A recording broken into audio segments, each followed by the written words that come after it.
From a continuing conflict in Gaza to airstrikes on the border with Lebanon, Israel is focused on two fronts. I don't want to be in this scenario. If the world wants peace between Lebanon, Israel, and the Arab world, they should take Iran and their proxies out of Syria and Lebanon. Northern Israel is bracing for a bloody Iran-backed Hezbollah attack amid escalating fears the Hamas massacre was just the start. Hezbollah, a Lebanese military and political group backed by Iran, has increased its efforts to infiltrate Israel. This footage shows Hezbollah militants just 100 metres away from the Israeli border earlier this year. They were fully prepared to an invasion to the state of Israel. They had a strict plan that they published a decade ago, the same as the plan that was finally executed by Hamas. This is Lieutenant Colonel Sarat Sahavi, who shot the footage. Sahavi, who runs the Alma Research and Education Centre in Tafan in northern Israel, told the Mirror that she believes what happened in Gaza was the beginning of a huge Iranian master plan. Like its ally Hamas, Hezbollah has been designated a terrorist organisation by the UK, US and others. Since Hamas's October 7th attack on Israel, their military presence has steadily increased at the border. Almost every day, Hezbollah militants from Lebanon have launched anti-tank missiles across the border, and Israeli forces have responded with artillery and targeted airstrikes. The Mirror's defence editor Chris Hughes and photographer Rowan Griffiths went to see the border where intense but sporadic fighting has ensued.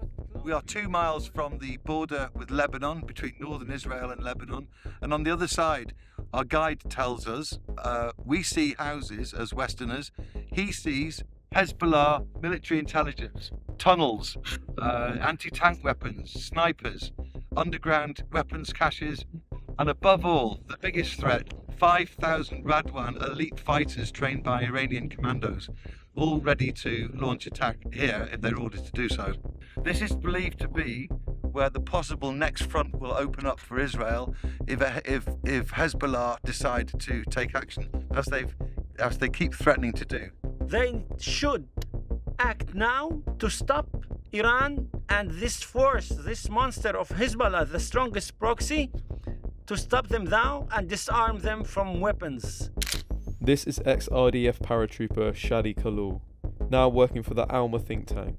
He said locals are taking up arms to prepare for a Hezbollah attack, but he calls for a peaceful solution that involves pressure being applied on Iran to stop supplying arms to proxy groups such as Hezbollah. If the world wants peace between Lebanon, Israel and the Arab world, they should take Iran and their proxies out of Syria and Lebanon. That's what I ask the world. To help us achieve peace, this is what should be done.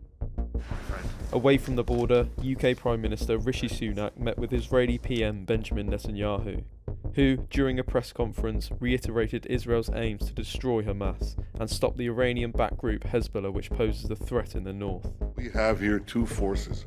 One is an axis of evil led by Iran through Hezbollah, Hamas and others that want to bring back the Middle East to the Middle Ages, to an age of bondage and war and slavery and annihilation. And the other force is the forces of progress and humanity that want to push the Middle East into a world of peace and prosperity. We are on the cusp of expanding that peace, and destroying that move was one of the reasons why this action was taken. We have to resist it. Sunak reaffirmed the UK's backing for Israel to defend itself, but within international law. And stressed that we absolutely support Israel's right to defend itself in line with international law, to go after Hamas, to take back hostages, deter further incursions, and to strengthen your security for the long term. So, with ongoing strikes in the north and south, Israel finds itself on the precipice of a possible multi-faction war on two fronts.